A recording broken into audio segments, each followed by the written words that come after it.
नमस्कार, सत श्री अकाल। विजय डेस्टिनेशन में आपका बहुत बहुत स्वागत है। आशा है कि आप सब स्वस्थ और कुशल मंगल हैं।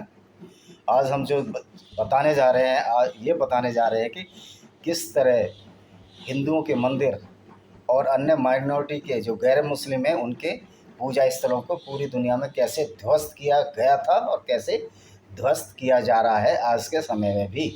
अभी देखा होगा, हाल में ही बांग्लादेश में हिंदू मंदिर तोड़े गए और इवन चर्च में भी, श्रीलंका के चर्च तक में बम फोड़ दिए गए। और अभी एक मंदिर जो भोंग में था, रहीम यार खान में, गणेश जी का मंदिर, उसको भी तोड़ा गया। और जो चर्च, तुर्की का जो चर्च था हैगिया सोफिया वाला, उसको इन्होंने संग्रहालय में बदल दिया, जबकि वो एक वास्तविक रूप में एक चर्च ही था।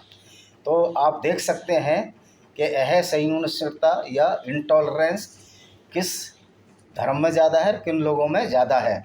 जबकि ये कुछ लिबरंडो और ये बुद्धिजीवी, इनको बुद्धिजीवी ना कहकर इनको कुबुद्धिजीवी लोग ये शोर मचाते हैं कि बीजेपी जब से सत्ता में आई है ये इंटॉलरेंस बहुत बढ़ रही है।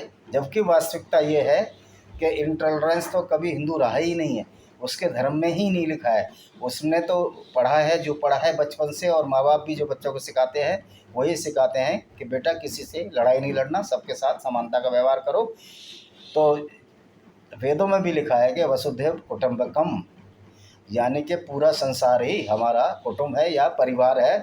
तो हिंदुओं इसी बात का फ़ायदा उठाकर, चूँकि हिंदू बहुत सहनशील और सभ्य लोग थे, इन बर्बर इस्लामिक जिहादिस्टों ने, जो कि कुरान को पढ़ते हैं, और ये कुरान की वजह से ही इतना सारा बवाल मचा हुआ है, जिसमें स्पष्ट तौर पर मोहम्मद साहब ने उन दिनों में जो कि यहूदी कबीलों से लड़ रहे थे, उनको उनके खिलाफ़ इस तरह की आयतें उतार दी। नज़र इस बात का कोई प्रमाण नहीं है कि गैब्रियल या जिब्राइल फरिश्ते ने उतारी या अल्लाह ने बोला, ये इस बात का कोई ना ये प्रमाण है, ना ये सिद्ध कर पाएंगे, क्योंकि ये आसमानी किताब ही नहीं है। अगर ये आसमानी किताब होती तो बिस्मिल्लाहिर्रहमानिर्रहीम, मतलब हम शुरू करते हैं अल्लाह के नाम पर, ये ना बोल के अल्लाह स्वयं बोलते मैं शुरू करता हूँ मैं अपने नाम पर। इसका मतलब यहाँ अल्लाह या तो दूसरा अल्लाह है या कोई अल्लाह के अल्लाह के बर्क्स कोई दूसरा व्यक्ति इस तरह की बातें कर रहा है। तो ये जितने भी मंदिर तोड़े गए, हमारे यहाँ लाखों मंदिर तोड़े गए इंडियन सब कॉन्टिनेंट में, और फायर टेम्पल्स पारसियों के तोड़े गए ईरान, इराक, अफगान में। और पारसियों को तो इतना परेशान किया, आज ईरान की सारी जनसंख्या जो मुस्लिम है ये सब पारसियों से कन्वर्टेड है, इराक की मेजॉरिटी पारसियों से कन्वर्टेड है, और अफ़गानिस्तान के कुछ लोग भी पारसियों से कन्वर्टेड हैं, जिनको हम जोरास्ट्रियंस भी कहते हैं। तो इतना इनको सताया गया, इतने इनके फायर टेम्पल तोड़े गए, इनके फायर टेम्पल ही नहीं बने। और इनके इनके जो फायर टेम्पल थे उसके मेहराब इस्लामिक शैली के बना दिए गए, और किबला भी उधर की तरफ कर दिया गया जहाँ ये मुस्लिम लोग नमाज़ पढ़ते हैं। और मज़े की बात है, ये हर नमाज में यही कहते हैं कि हमारा काफिरों पर विजय प्राप्त हो और हमारा इस्लाम फैले। तो इस तरह जो ये पाँचों वक्त की नमाज में भी ये दूसरों के कत्ल की भविष्यवाणियाँ या कत्ल की बातें ही करते रहते हैं। दूसरी बात ये है, मंदिर और फायर टेम्पल्स और जो क्रिश्चियन के गिरजे तोड़े गए थे, ये बड़े ही क्रूरतापूर्वक वध कर देते थे औरतों का, सॉरी, जो एंस्लेव्ड, जो सेना हार जाती थी वध करते थे, और उनकी स्त्रियों को ये बलात्कार करते थे, रैप करते थे। यानी कि रैप भी, और रैप और सेक्स स्लेव बनाना और उसको ब्रोथल या वेश्यालय में बेचना, ये इस्लाम में जायज़ है। ये सही बुखारी की हदीस में पढ़ लीजिए, कुरान में भी क्लियर कट पर लिखा हुआ है कि आप उनको अपनी रखेल बना सकते हैं। यानी कि ये जब लोग काफिरों की स्त्रियों का सम्मान नहीं करते थे, इवन ये अपनी स्त्रियों का भी कुरान में लिखा हुआ है कि औरत जो है आपकी खेती है, उसको आप चाहे जैसा जोत सकते हो।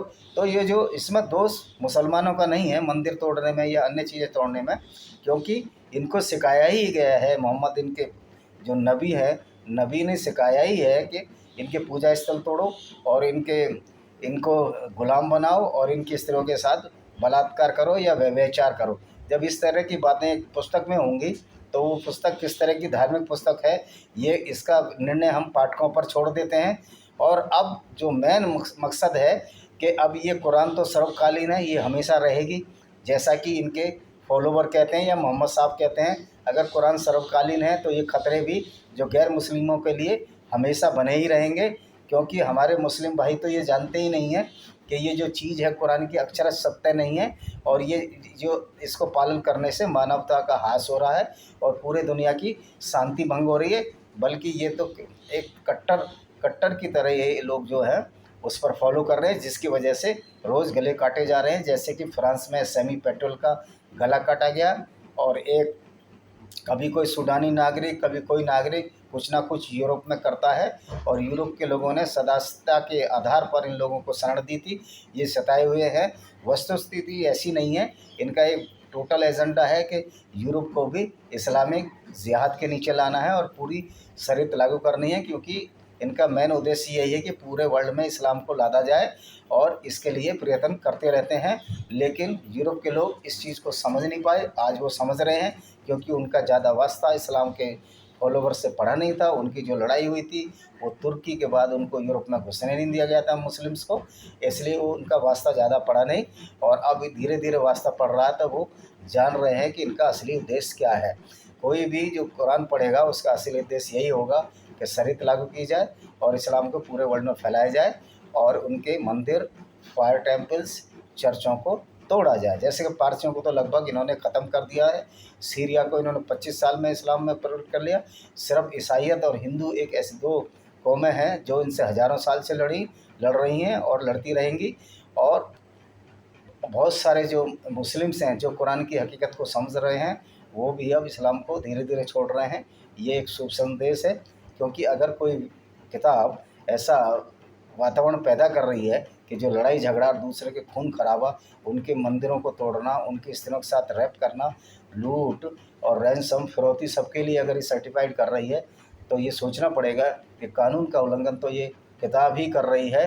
तो जो हेट स्पीच कुरान में लिखी हुई है, बजाय इसको बैन करने के लिए सरकारें उन लोगों को जो सच्चाई बता रहे हैं उनको हेट स्पीच में बैन कर रही हैं। ये बात नहीं है। तो सरकारों को चाहिए, सारे सरकारों को, कॉन्स्टिट्यूशन तो पढ़ते हैं, कि कुरान को भी ज़रा ढंग से पढ़ें, बुखारी की हदीसों को भी पढ़ लें, उसके बाद कोई भी कार्रवाई करें।